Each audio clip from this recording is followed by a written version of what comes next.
geometric progression.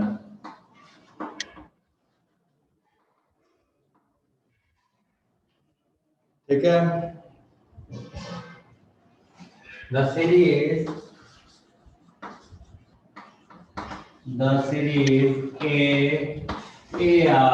AR square AR cube so on is called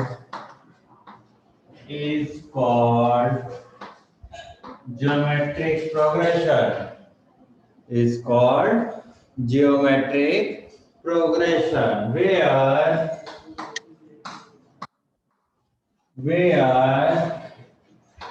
first term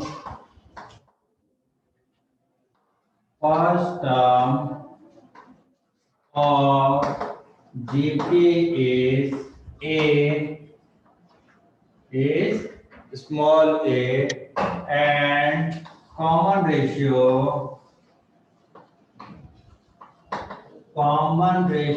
of GP is R. ठीक है, R is not equal to 0 and not equal to 1. 0 भी नहीं है 1 भी नहीं है, 0 होगा तो किस्सा ही खत्म, कुछ नहीं बचा, 1 हो गया तो भी कुछ नहीं, ए कांस्टेंट हो जाएगा, फिक्स है ना, तो 0 और 1 से थोड़ा अलग रखेंगे, इसका आगे बात करेंगे। ठीक, सो ये फर्स्ट टर्म आ गई, ये second term, third term, fourth term हो गई। ठीक, अब इसका Tn का फॉर्मूला देखेंगे जरा, Tn कैसे होगा, यहां से हम निकालेंगे Tn। तो देखिए आप लिखते चलना भाई सभी लोग। सो दिस इज T1 है ना, this is T2, this is T3, T4, right. So आप ध्यान देंगे क्या हो रहा है, ये R की पावर 0 है, 1 में कितनी है पावर 0, 2 में 1 R की पावर, 3 में 2, 4 में 3, सो ऑन। Tn में क्या होगा, ये कम हो जाती है ना भाई पावर, ए रहता ही है, तो Tn का फॉर्मूला आ गया। सो हमारे पास Tn कितना हो गया इसमें, AR⁻n−1, ये हो गया हमारा Tn। क्लियर, उसके बाद अब आती है बात, Tn हो गया, R कैसे निकालेंगे इसमें, ये आप सभी को समझ में आना चाहिए। R हम कैसे कैलकुलेट करेंगे, next term upon previous term, right, by this, third term upon second term, fourth term upon third term, that will be R। AP में क्या होता था, अगर माइनस करते थे तो डिफरेंस सेम आता था, यहाँ पे क्या सेम आएगा, कॉमन रेशियो, इसको कहते हैं रेशियो सेम होता है इसमें। ओके, इसका मतलब क्या है कि किसी ना किसी नंबर का मल्टीप्लाई हो रहा है, R एक कोई कांस्टेंट है ना, इट कैन बी 1/2, 2, 3, 1/3, 4, 1/4, व्हाटएवर, समझ में आया, R can be any non zero number, right, और 1 यूनिटी भी नहीं है वो। ठीक, ये बात समझ में आ गई आपको, और देख लेते हैं जी। उसके बाद आती है बात, अगर आपसे कहा जाए, चलो एग्जांपल ले लेते हैं, let find the nth term of sequence 2, 4, 8, 16 so on। कैसे निकालेंगे, इसमें a कितना है 2, भाई A2 है ना फर्स्ट टर्म, R क्या होता है, दो कंटिन्यूस टर्म्स का रेशियो है ना, 4/2 या 8/4 या 16/8, राइट, तो कितना है R 2 आया। ठीक, हमें क्या निकालना है, nth टर्म, सो Tn, एक्चुअल में An में लिखते हैं लोग, ठीक है ना, हर किताब में अलग नोटेशन हो सकती है, उससे मुझे मतलब नहीं है, nth टर्म है ये समझना है, nth टर्म क्या होगी, a are raise to n minus one. तो ये बेस सेम है तो पावर ऐड हो जाएगी, तो क्या हो जाएगा 2 रेज टू एन। कितना हो गया 2 रेज टू एन। क्लियर बात? आप चेक कर सकते हो कि n अगर 1 होगा तो पहली टर्म आनी चाहिए। आप चेक करें n अगर 1 होता है तो पहली टर्म आती है कि नहीं, n अगर 2 होता है तो दूसरी टर्म आती है कि नहीं, 3, तो चेक भी कर सकते हैं आप। ओके, उसके बाद बात आती है कि सम कैसे निकालेंगे। हम सम कैसे निकालेंगे, चलिए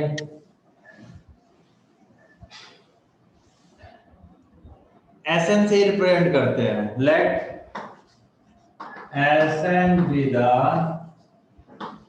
सम ऑफ फर्स्ट एन टर्म्स, है ना। तो Sn क्या होगा हमारे हिसाब से, a plus AR plus AR square plus AR cube, कहां तक जाएगा, AR raise to n minus 1 तक जाएगा। एन टर्म हो गई, इसका सम निकालना। तो उसमें तो हमने किया था ना, एबी में क्या किया था, रिवर्स करके लिख के ऐड कर दिया था, ठीक है। इसमें ऐसा नहीं चल पाएगा। इसके ट्रिक क्या है, जो कॉमन रेशियो है, क्या कॉमन रेशियो है यहाँ पे, आर का आप मल्टीप्लाई करें, पूरे में क्या किसका मल्टीप्लाई करें, आर का दोनों साइड, ठीक, और एक टर्म शिफ्ट करके लिखते हैं। आर का मल्टीप्लाई करना है तो क्या हो जाएगा, ये आर एस एन हो जाएगा, और शिफ्ट भी करना है तो इसमें आर का मल्टीप्लाई करेंगे तो क्या हो जाएगा, ए आर होगा कि नहीं, so it will be A R. Shift कर दिया मैंने, इसमें करेंगे तो क्या आएगा, इसमें करेंगे तो सो ऑन, चलता जाएगा। यहाँ a are raise to n minus 1 और ये आगे चला जाएगा, एक जाएगा ना आगे, तो क्या आएगा, a are raise to n. Clear है बात? कुछ नहीं किया आपने, आर से मल्टीप्लाई करके धकेल दिया इसको एक टर्म को आगे की साइड, ठीक है ना, और इसको माइनस कर दो।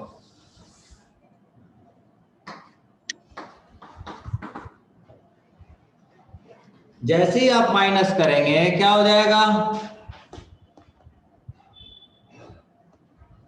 जैसे ही आप माइनस करेंगे क्या होगा, Sn minus Rsn is equal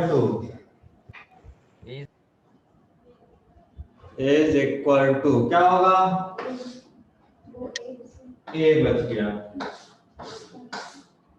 एक लास्ट में AR/n बचेगा नेगेटिव का, राइट, ठीक है। यहां से क्या बाहर ले सकते हैं अपन, Sn बाहर ले सकते हैं, 1 माइनस आर आया। यहां से क्या बाहर ले सकते हैं, a 1 माइनस R/n आ गया। हमें क्या निकालना था, Sn, है ना, तो Sn क्या आया, बस उसको शिफ्ट कर दें एक साइड। Sn क्या आ गया यहाँ से, a 1 minus R/n upon 1 minus R। ध्यान रखना R मैंने शुरू में भी कहा था 1 नहीं होना चाहिए, है ना, क्योंकि R 1 हो गया तो बवाल हो जाएगा ना, यहाँ पे बहुत ज्यादा गड़बड़ हो जाएगी। R कैनॉट बी 1, ये सब कुछ गड़बड़ हो जाएगा, ठीक। उसके बाद की बात करते हैं, चलो इसमें बहुत सारी बातें हैं वैसे। अगर R ये माइनस ऊपर साइन, ऊपर से भी कॉमन और नीचे से भी कॉमन ले सकते हैं, राइट, ऊपर और नीचे से अगर माइनस साइन आप निकालेंगे तो दोनों माइनस साइन खत्म हो जाएंगे, और ये क्या हो जाएगा, R/n माइनस 1 अपॉन, समझ में आया, तो ये समझो कि माइनस साइन से ऊपर नीचे मल्टीप्लाई कर लिया है, तो ये दोनों आपको मिलेंगे। किताबों में क्या कहा जाता है कि ये वाला यूज करना जब R लेस देन 1 हो, क्यों, क्योंकि ये पॉजिटिव रहते हैं, डिनोमिनेटर और न्यूमरेटर क्या होता है, पॉजिटिव, अदरवाइज जब कोई फॉर्म ना लगाएं, इधर दोनों नेगेटिव होंगे या दोनों पॉजिटिव, अपने आप कैंसिल कर लेगा, अपने आप डील होती है, तो आपको याद करने की जरूरत नहीं है। बस याद रखना 1 minus r raise to n है तो नीचे 1 माइनस आर है। अगर आपने r raise to n minus 1 लगाया तो क्या होना चाहिए आर माइनस 1। तो यूजुअली इसको क्या कहते हैं when r is greater than 1। Clear है बात? किताबों में ऐसा लिखा होता है, कोई भी याद कर सकते हैं, कोई दिक्कत नहीं। ठीक, आगे की बात क्या है?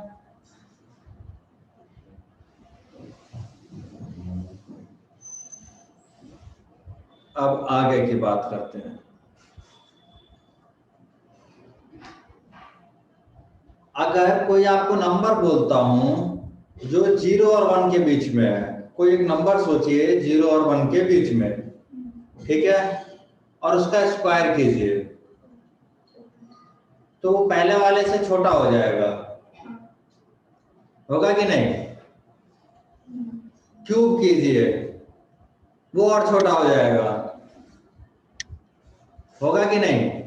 आप अगर कोई number if x belongs to 0 to 1 है ना, तो क्या होगा एक्स स्क्वायर इससे छोटा होगा, एक्स क्यूब इससे भी छोटा होगा। कोई भी नंबर अगर आप 0 1 के बीच में सोचते हैं, एक्स कोई भी है ना, कोई भी दुनिया कोई नंबर सोच लीजिए, उसका स्क्वायर क्यूब करते जाइएगा तो क्या होता जाएगा वो छोटा। फॉर एग्जांपल अगर r मैंने 0.5 सोचा तो r का स्क्वायर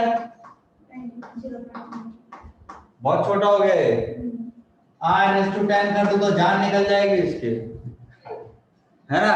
और किसी ने कहा कि नहीं मैं तो और जान निकालूंगा 1000 लिखूंगा मैं, तो ये मतलब बोलने लायक नहीं रह पाएगा, राइट।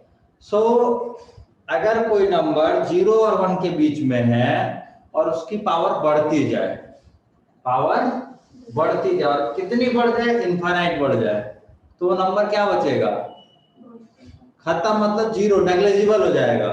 क्या हो जाएगा नेग्लिजिबल। ध्यान देना, if r is lies between 0 to 1,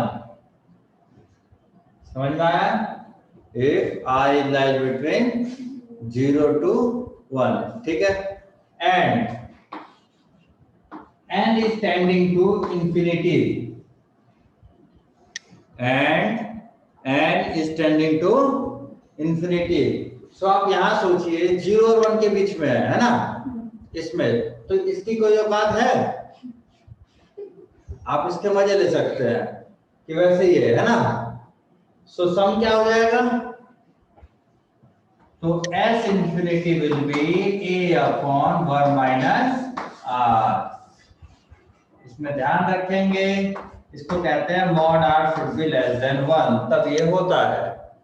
समझ में आया? ये कंडीशनल है कि इनफाइनाइट टर्म्स तक का sum in the GP if common ratio is less than 1, right, then क्या होता है a upon 1 minus r। Clear है बात है? Very good. आगे क्या है, यहां तक की बात समझ में आती है। अगर मैं एग्जांपल लूं आपसे, आप एपी में इनफाइनाइट सम की बात नहीं करी थी, हमने करी थी क्या? एपी में क्यों नहीं करी थी? क्योंकि आइदर कुछ ना कुछ ऐड होता जा रहा था उसमें, या कुछ ना कुछ सब्ट्रैक्ट होता जा रहा था। सो कुछ ना कुछ अगर ऐड होता जा रहा है, इसका मतलब क्या है, कुछ ना कुछ तो ऐड हो ही रहा है ना, तो वो इनफाइनाइट की तरफ चला जाएगा, ठीक है। या कुछ ना कुछ सब्ट्रैक्ट हो रहा था तो कहां चला जाएगा, पीछे माइनस इनफाइनाइट की तरफ, तो इसलिए उसका कोई ज्यादा सेंस नहीं है। लेकिन यहाँ ऐसा नहीं है, यहाँ ऐसा नहीं है, सब इनफाइनाइट नहीं आएगा। यहाँ it may be terms infinite है, but sum of infinite terms may not be infinite because this r raised to n is going to be 0, tending to 0, right? भाई 0.5 की पावर अगर 10,000 लगा दो तो कोई मतलब नहीं है आपके लिए, है ना, इसलिए वो खत्म हो जाता। हम तो 10,000 के इनफाइनाइट कह रहे हैं पावर, इसका मतलब बिल्कुल ही खत्म है। ठीक, एग्जांपल लेता हूं मैं, एक एग्जांपल लेते हैं, आप मुझे इसका सम का बताइएगा 2 4 8 16 इसका सम क्या आएगा? इनफाइनाइट टर्म्स तक का है, अप टू इनफिनिटी टर्म्स क्या आएगा सम?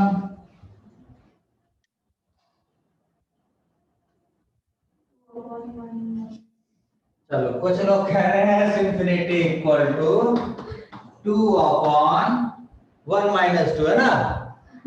वेरी गुड, मतलब 2 अपॉन का कितना सुंदर बताया लोगों ने, कह रहे -2 आएगा, मतलब क्या सेंस हो गया, ये क्या मतलब है इसका? कोई मतलब है? गलत है। गलती कहाँ है? आपने जो फॉर्मूला लगाया वहां आर क्या था? should be less than 1, तो this formula is not applicable, this formula is not applicable, एक से ज्यादा है, इसका सम ऐसे इनफिनिटी इनफिनिटी आएगा, इसका सम क्या आएगा? इनफाइनाइट, ठीक है ना? चलिए अगला वाला बताएंगे आप, अगला वाला ये तो बताओ ना, ये वाला तो बताओ। ये गलत है, नहीं उसका infinite, sum of this term is infinite, ठीक है ना? क्योंकि वो बढ़ता ही जा रहा है, कहीं रुकने का नाम नहीं है, ठीक है ना? अगर ये हो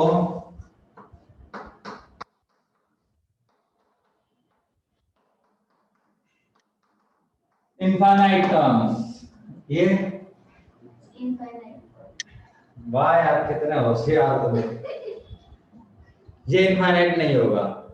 क्यों नहीं होगा? क्योंकि देखो छोटा होता जा रहा है, दिख रहा है आपको?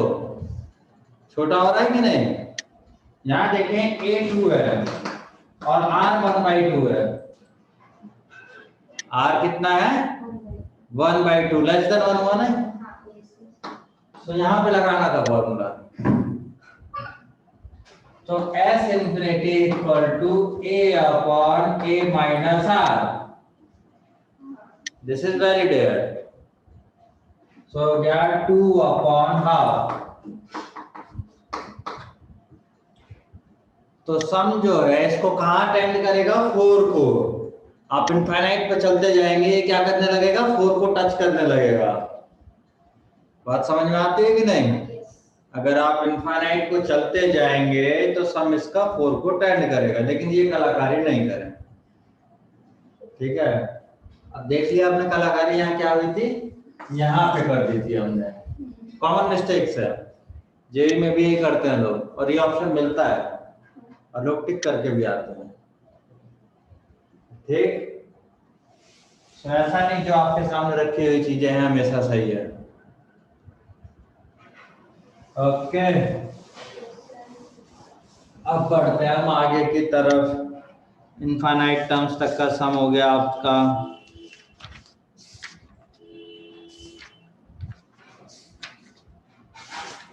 अब कुछ न्यूमेरिकल ले लेता हूं मैं, या एक दो और ले लेते हैं,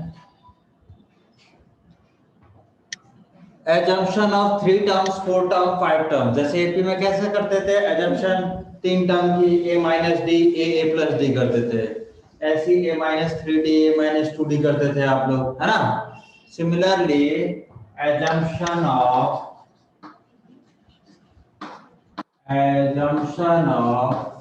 3 टर्म्स, टर्म्स इन जीपी, क्या आएगा? a by R A R, 3 के लिए, अगर आपसे 3 के लिए कहा जाए तो a by R A R, ऐसा क्यों लिया हमने? ताकि प्रोडक्ट करके एक वेरिएबल खत्म हो जाएगा, अगर आप ए आर स्क्वायर भी लेते हैं तो क्वेश्चन उससे सॉल्व हो जाता है, कोई ऐसा नहीं क्वेश्चन सॉल्व नहीं हो जाएगा, लेकिन थोड़ी लेंथी कैलकुलेशन होती है, इसमें ये क्या होता है जैसे प्रोडक्ट करेंगे खत्म हो जाता है। सेकेंड, अगर 4 टर्म्स कह दी जाए, a by R cube, a by R A R square, sorry ARQ,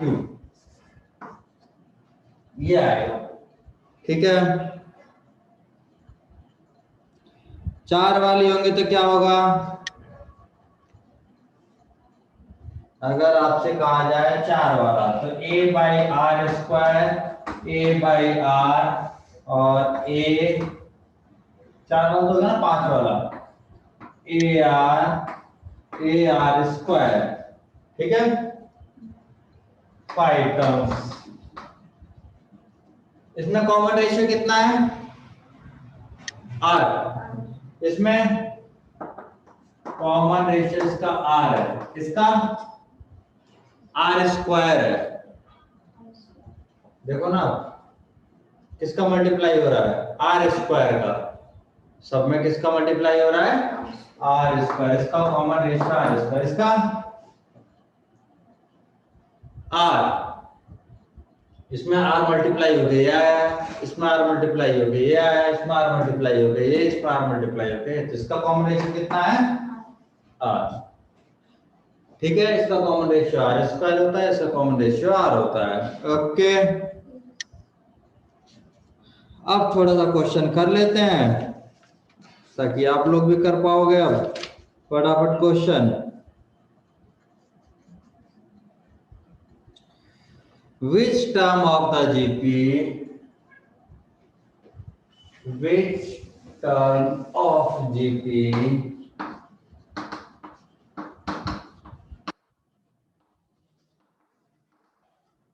GP लिख लेना था मेरे को, 2 1 2 2 1 1/2 1/4 is 1/128। कौन सी टर्म है जो 128 है? तो जीपी तो दिखाई दे रहा है आपको, कॉमन रेशियो कितना है? 1/2। भाई आर ये है 1/2, ए कितना है? 2। प्रोसीजर सारे कॉन्सेप्ट पहले जैसे पी में हमने लगाए थे। लेट Tn इक्वल टू 1/128 है ना। हमने Tn मान लिया, हमें n निकालना है। ये तो पूछा ना, which term of GP is 128, so we are assuming nth term of GP is 128, right? So Tn का फॉर्मूला क्या होगा? A r raised to n minus 1 equal to 1/128,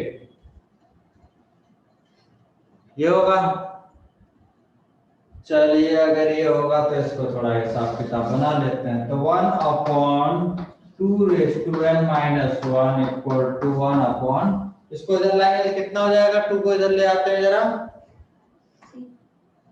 2 ऐसे ले आते हैं ऐसे, और ये कितने 2 होते हैं ये बताओ? 128 कितने होंगे? 3 3 6 7, 2 raised to 7। ठीक है, ये क्यों बनाना है कि 1/2 ऑलरेडी है ना, तो इधर पे 2 ही बनाना है, तो मल्टीप्लाई करके कोई सेंस नहीं है। एक बार मल्टीप्लाई करना और एक बार तोड़ना, कोई सेंस नहीं। तो समझना अभी बात। तो कितना हो गया? 1/2 raised to 8 होगा। इसको आप ऐसे लिख सकते हैं 1/2 होल रेज़ टू 8, क्या दिक्कत है? सो n minus 1 कितना हो गया? 8।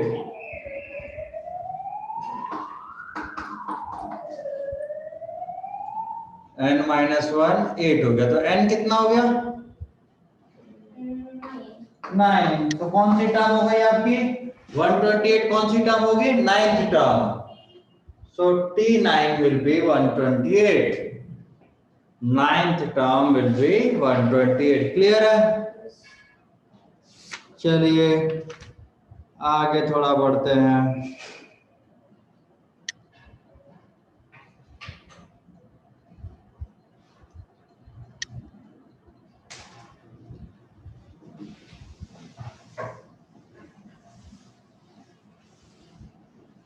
क्या है? The third term of GP is 4.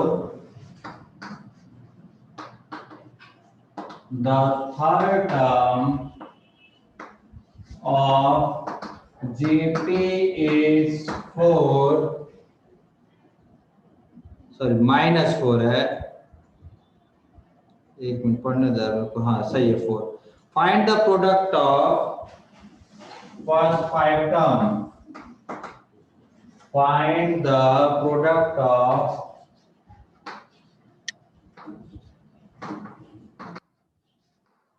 First 5 terms.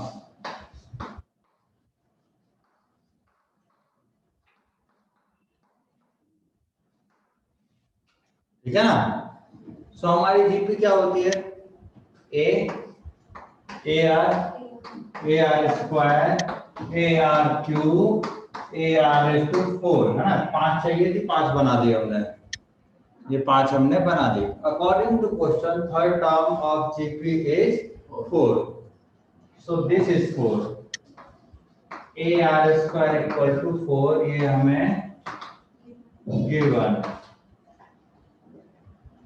निकालना क्या है, प्रोडक्ट ऑफ ऑल, हमें क्या निकालना है, प्रोडक्ट ऑफ ऑल दिस। ठीक है, तो करो प्रोडक्ट, प्रोडक्ट करते हैं, कैसे करेंगे, A into A R square into A R cube into A R to 4, कितने ए हो गए, 1 2 3 4 5, ए रेज़ टू 5। आर कितने हो गए भाई, 1 और 2 3, 3 6 और 4 10, ठीक है, आर रेज़ टू 10। समझ में आया ना, बेस सेम है तो पावर ऐड हो जाएंगे, सीधी सीधी बात। अब क्या लिख सकते हैं, इसको ऐसे लिख सकते हैं अपन, ए आर रेज़ टू कितना आएगा, स्क्वायर रेज़ टू 5। कोई प्रॉब्लम भाई, ये स्क्वायर हो गया, ये 2 रेज़ टू 5 10 हो गया, और ए आर स्क्वायर कितना है 4, हो गया answer 4 raise to 5। Your answer is 4 raise to 5। आप अगर रिसर्च करने में लग जाएंगे कि ए क्या है आर क्या है ढूंढने लगे तो क्वेश्चन नहीं होने वाला है। सर उस मेथड से भी आएगा ना इसमें? कौन से मेथड से, अभी आपने बोला ए पहले फाइंड आउट करने का, फिर आर फाइंड आउट करने का। आर कहां से फाइंड आउट करेंगे, we have only one equations and two variables, right, here a and r are two variables, so and only one equation, so we cannot find both। ठीक है, आगे बढ़ते हैं। सो ये क्वेश्चन आपको फंसाएंगे और आपकी कोशिश है कि नहीं फंसे इसमें। आगे की बात है, लॉग वाला लूं क्या, लॉग वाला, if a b c are respectively, if a b c are respectively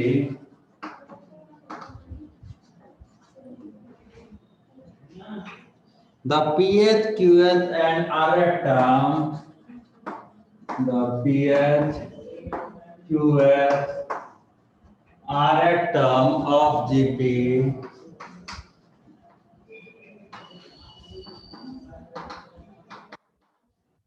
then prove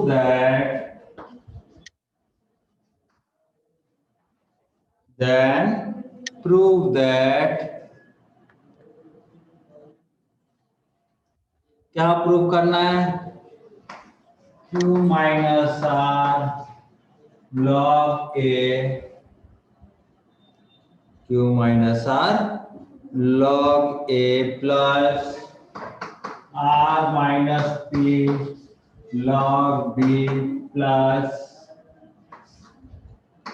P minus Q log C equal to 0। We need to prove this। ठीक है, ये हमें प्रूव करना है। एक बार क्वेश्चन चेक कर लेते हैं हम लोग, ठीक है। चलिए आगे बात बढ़ती है। अब ABCR respectively the PH, QH and RH term। है ना। सो टीपी, पी एक टर्म कितनी है ए, क्यू एक टर्म कितनी है बी, आर एक टर्म कितनी है सी। कोई दिक्कत नहीं। अब ये ए ऑलरेडी आ गया तो फॉर्मूले वाला ये चेंज कर देना, कैपिटल ए बना लेना उसको, है ना, क्योंकि यहाँ पे ए आ गया, क्लैशिंग हो जाएगी। सो टीपी का फॉर्मूला क्या हो जाएगा, ए आर, स्मॉल आर आ चुका है इसलिए कैपिटल ए कर दिया इनको, A are raise to P minus one equal to A. ये होगा कि नहीं, टीपी का फॉर्मूला। कैपिटल जानबूझ के किए गए हैं क्योंकि यहाँ पे ऑलरेडी आ गए थे। ये क्या हो जाएगा, A R raise to q minus one equal to b. ये क्या आ जाएगा, A R raise to r minus one equal to c. यहां तक कोई दिक्कत परेशानी हो तो बोलिए। नहीं, अभी क्या करेंगे, हमें क्या चाहिए था, लॉग ए चाहिए था ना, लॉग बी चाहिए, लॉग सी चाहिए, सो लॉग में तो लॉग ले लेते हैं। जैसे ही आप लॉग लेंगे तो क्या होगा इसका, जल्दी बताइए। मल्टीप्लाई वाले का क्या हो जाता है, एडिशन। लॉग लेंगे तो क्या हो जाएगा, एडिशन। तो क्या हो जाएगा, log A plus log R raise to P minus one, है ना, ये होगा equal to log A. Clear है बात। अब ये p माइनस वन को भी नीचे लिख सकते हैं, जो पावर में होता है, लॉग का थर्ड लॉ क्या कहता था, इसको नीचे लिख लो आप। सो मैं यही काम कर दूंगा इसको, I will write p minus one log r, ठीक है। सिमिलरली ये वाला क्या बन जाएगा, log a plus Q minus one log r equal to log b, right? And third one will be log a plus r minus 1 log r equal to log c। ये बन जाएगा। अब ये क्या करो आप, log a log b log c की value ये वाले उठा के यहाँ रख दो। क्या करेंगे, log a की जगह put here, substitute log a equal to this and log b equal to all these and log c equal to this and solve it, you will get 0। समझ में आया,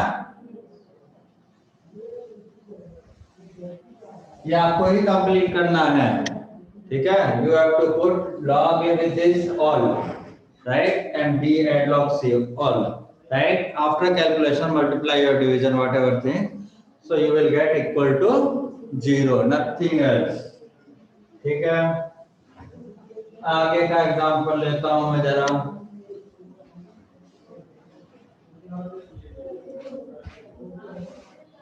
आगे के एग्जांपल में क्या है भाई,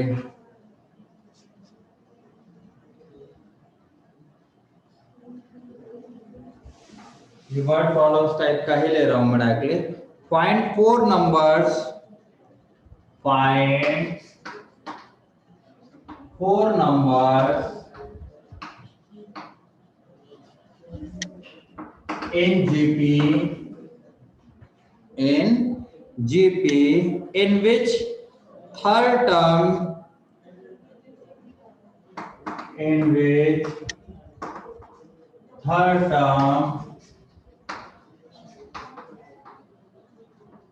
is greater than by first term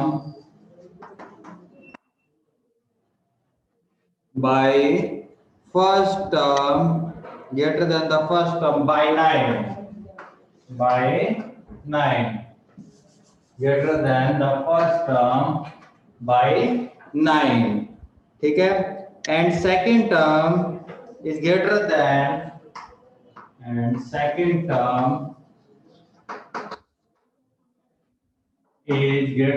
the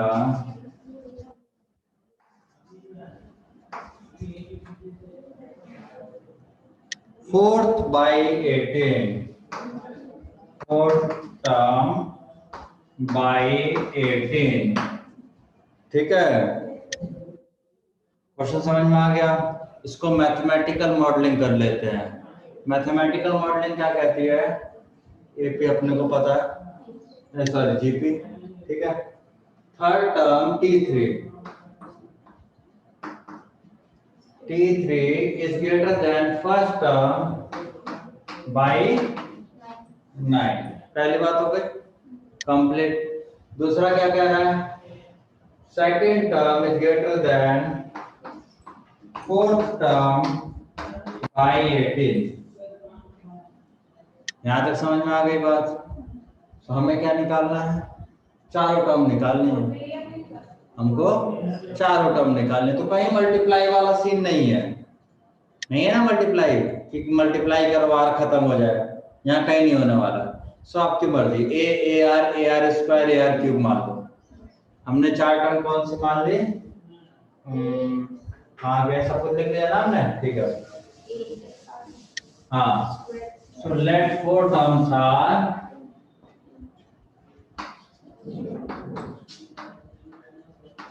four terms of GP are, कुछ नहीं पता तो ये तो सभी को पता होगा ही, ARQ। ये हमने चार टर्म मान ली। अब इसके अकॉर्डिंग क्या हुआ? T3 मतलब AR square is equal to A first term plus 9। यहाँ तक कोई दिक्कत नहीं, ये होगा। यहां से क्या होगा? AR T2 क्या मतलब? AR1 है ना, इक्वल टू T4 मतलब प्लस, आपके पास कितने वेरिएबल हैं? दो। इक्वेशन कितनी है? दो। तो आप निकाल सकते हैं। कैसे निकालते हो देखेंगे। सो आप देखिए, इसको इधर खिसकाता हूं मैं जरा, ये सब थोड़ी ट्रिक सीखिए आप। a बाहर लेंगे r³ -1 इक्वल टू 9 हो जाएगा। ये हो जाएगा कि नहीं? इधर शिफ्ट किया है और ये बाहर लिया है। इसमें से भी a r बाहर ले लेते हैं तो क्या आएगा? अगर AR1 -r², राइट? यहां तक कोई दिक्कत परेशानी? T3 हाँ हमारा गलत हुआ है, AR² होना चाहिए। Very good. तो ये AR क्या बाहर लिया? स्क्वायर आएगा ना ये, ठीक है, वेरी गुड। ठीक है, कैलकुलेशन मेरी बहुत बच गई, नहीं तो अभी खिचड़ी बनने वाली थी। यहाँ तक क्लियर है? अब देखिए, आपको A और R निकालना है, तो 1/2। तो आप जैसे डिवाइड करेंगे तो खत्म हो गया, नहीं हो रहा खत्म, बहुत सारा काम हो जाएगा। नहीं तो यहाँ से A निकालो, यहाँ पुट कर दो, आपकी मर्जी, आपकी मर्जी। 1/2 तो क्या आएगा? AR² -1 AR माइनस कर देता हूँ इसको, माइनस साइन कॉमन लेंगे तो क्या हो जाएगा? ये भी R² -1 इक्वल टू 9/18। ठीक है यहाँ तक? ये क्यों करा माइनस बाहर? ताकि ये एक जैसा दिखने लगे। सो ये खत्म। R कितना हो गया? ये 1/r है, 1/-1/r इक्वल टू 1/2। मतलब r equal to -2, r equal to -2। r -2 आ गया तो a का क्या आएगा? यहाँ रख दो, यहाँ रख के निकाल सकते हैं कि नहीं? यहाँ रख के आपने यहाँ रख दो, ये भी चलेगा। फ्रॉम 1 a r कितना है भाई? -2। -2 का स्क्वायर कितना होता है? 4 है ना। 4 -1 इक्वल टू 9। फिर 3 3 तो a इक्वल टू 3 और r इक्वल टू हमारा क्या है? -2। ठीक, तो चारों सीक्वेंस क्या आएंगी? a कितना हुआ? 3। ठीक, फिर क्या आएगा? AR 3 × -2 कितना हो गया? फिर क्या आएगा? AR², मतलब इसका स्क्वायर 4 × 3 12। फिर -24। सर वो फिर से समझाना। ये हाँ वो नीचे की साइड। सर ये ए है, ये ए आर, ये ए आर स्क्वायर, ये ए आर क्यूब। 4 टर्म्स हो गई ना, ये 4 टर्म्स तो पूछी थी आपसे शुरू में। ठीक है, यही 4 टर्म्स आपसे पूछे गए थे। ठीक है, आगे बढ़ते हैं। थोड़ा सा और आगे का सॉल्व करें। इनफाइनाइट वाला भी थोड़ा सा प्रैक्टिस करा देते हैं।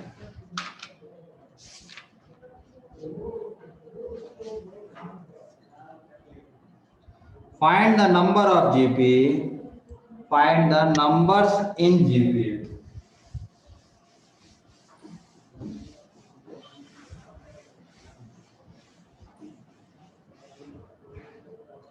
Find the numbers in GP.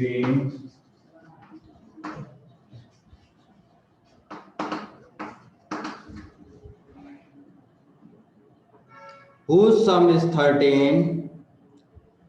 Whose sum is 13?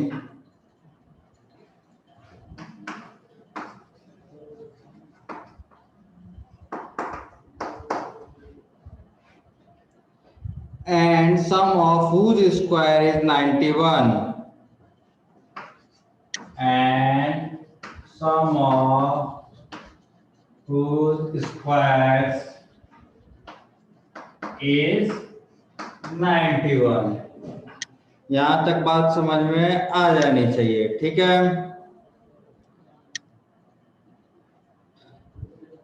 चलिए सॉल्व करते हैं।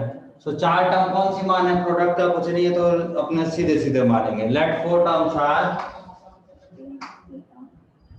नहीं, find the number in GP. कितनी है यही पता करना है। whose sum is 13 and sum of whose squares is 91। इसमें स्टार्ट ही यहीं से करना है।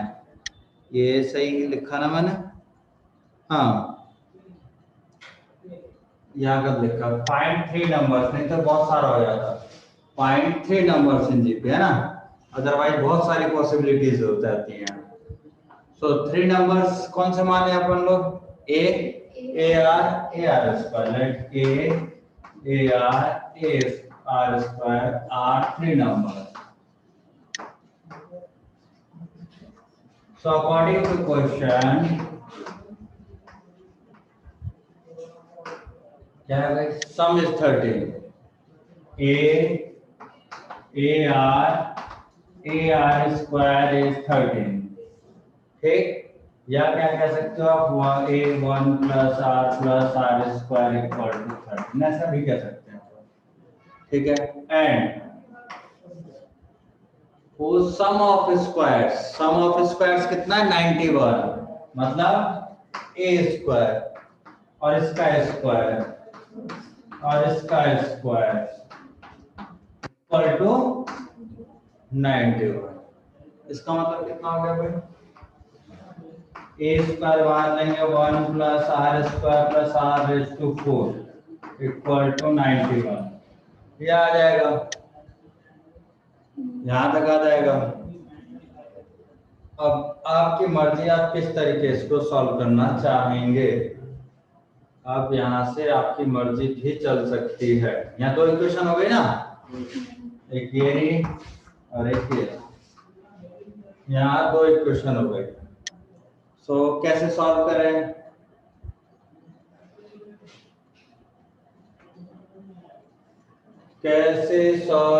इन दोनों में कोई रिलेशन दिखाई दे रहा है आपको? कि अगर इसको स्क्वायर करेंगे दोनों साइड तो क्या हो जाएगा? A square plus b square plus c square plus 2ab plus 2bc plus 2ca। ऐसा आएगा कि नहीं? आ सकता है। तो इसको यहाँ थोड़ा स्क्वायर कर रहे हैं यहीं पे। यहाँ पे अगर स्क्वायर करेंगे तो क्या हो जाएगा? ये यार इसका स्पेस अलग रखना पड़ेगा। चलिए ऊपर की जगह खाली करता हूँ। 1 का स्क्वायर कर रहा हूँ। 1 का स्क्वायर क्या आएगा? A square plus b square plus c square plus 2ab plus 2bc plus 2ca, ये आएगा 2ab bc क्यों हो गया ca, ठीक है, इज इक्वल टू 13 का स्क्वायर कितना होता है 169 होता है। Very good. अभी चलते हैं जरा आगे की तरफ।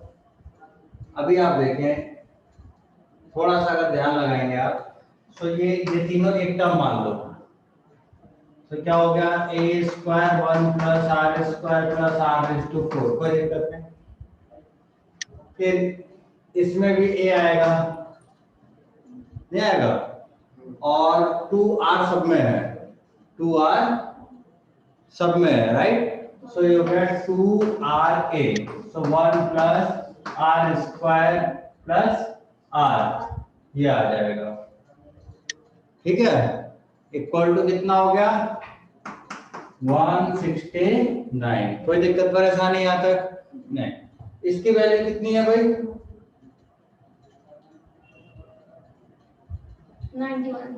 91 प्लस, ये देखना जरा, a इंटू इसकी वैल्यू कितनी है 30, ठीक है, तो कितना हो गया 2r into 13 equal to 160। r आ गया आपका फटाफट, नहीं आ गया, r आ गया, किसी में पुट करेंगे a आ जाएगा, कर लोगे आगे, यहाँ से r आ जाएगा, कितना आएगा थोड़ा सा हिसाब किताब लगाएंगे आप, कितना आ गया 169 minus 91, so r will be 169 minus 91 upon 13 into 2, कर लेना है इसको, r आ जाएगा, ठीक है, r आ गया, यहाँ पुट कर दो या यहाँ पुट कर दो, जो आपको अच्छा लगे, ठीक। तो यहाँ से a आ जाएगा, a और r आ गया, इसका मतलब क्या है पूरी सीक्वेंस आ गई ना, 4 टर्म 5 टर्म 10 टर्म 50 टर्म सभी आप निकाल सकते हैं पूरे सीक्वेंस की, लेकिन आपको कितने निकालने हैं फर्स्ट 3, ओके। सो इसको जरा कंप्लीट कर लीजिए आप लोग, नेक्स्ट लेक्चर में हम लोग आगे पढ़ेंगे।